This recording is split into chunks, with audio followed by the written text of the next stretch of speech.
عسلامة ومرحبا بكم معايا، واخيرا رجعت لكم فيديو جديد ووصفة جديدة اللي هي كيك كوميرسيال. كيك تنجموا تعملوه في الدار وتنجموا زادة تبيعوه، اللي هو الريسيت هذه اللي يخدموها في الباتيسيري وفي في المخابز.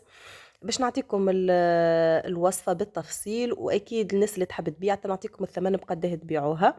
كما تشوفوا معايا المقادير متاع وصفتنا لليوم: 5 بيضات، 20 جرام سكر فانيليا، 15 جرام خميرة مرطبات، و20 جرام جيلك، 200 جرام سكر عادي سيمول، و200 جرام حليب، و200 جرام زيت نباتي، و450 جرام فرينة. ماذا بينا نلتزموا بالمقادير باش تتحصلوا على النتيجة الصحيحة. كما شفتوا معايا نحط المرة الأولى السكر والبيض والسكر فانيليا، ونركضوا الخليط متاعنا لين يولي يذوب الفوليم.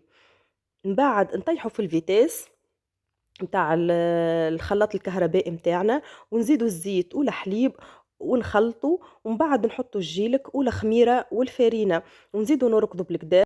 بعد ما نتحصلوا على الخليط النهائي متاعنا، بالنسبة لي بما أني عملته للدار حطيته، عملت منه كب كيك في قوالب صغيرة، وحطيت في قالب كيك عادي صغير. أما بالنسبة أنتم تنجموا تحطوا زادة في القالب اللي تحبوا عليه. بالنسبة للناس اللي يحبوا يبيعوا الكيك هذا يتحط في طبق ما بين 450 و 430 جرام. وبالنسبة للبري اللي يتباع به 6 دينارات، الكيكة تتباع ب6 دينارات في الطبق اللي حكيت لكم عليه.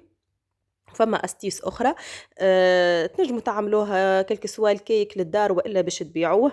بعد ما تحطوا الكيك في الطبق متاعكم، تبلوا صباعكم بشوية ماء وتمشوه فوق البات، تمشوه وترجعوه فوق البات باش يعطيكم هيك الشكل المزيان متاع الكيكة وقت الطيب.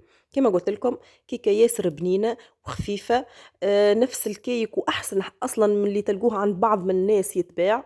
هذا كيك في الأصل هو كيك كوميرسيال، تلتزموا بالمقادير. الناس اللي تحب تبيع تنجموا تعملوه وتبيعوا منه فيه مربوح. تحبوا زادة تعملوا حاجة بنينة للدار ليكم ولصغاركم ولعائلتكم، تنجموا زادة تعملوه حاجة ياسر بنينة. وإن شاء الله في الفيديوهات الجاية نعطيكم برشا ريسيتات تنجموا للناس اللي تحب تخدم من الدار الكيك وتسكي حاجات تابعة الباتيسيري.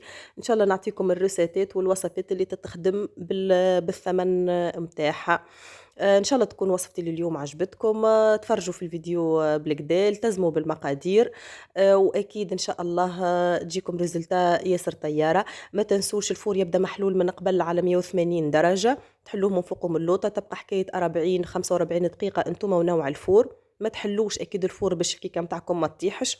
خلوا الكي اللي تخزروا لها من برا تبدا تحمار وتتنفخ والكل. حطوا هكا سكينه، شوفوها تخرج شايحة، سي بون الكيكة متاعكم طابت وخرجوها. المقادير راهي مضبوطة، التزموا بطريقة التحضير.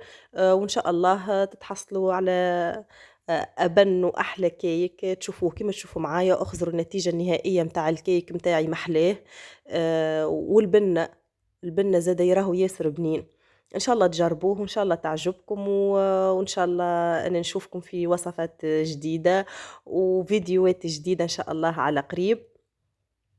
ما تنسوش باش تعملوا لي لايك وخلوا لي كومنتير كان عجبتكم الوصفة. وبسلامة.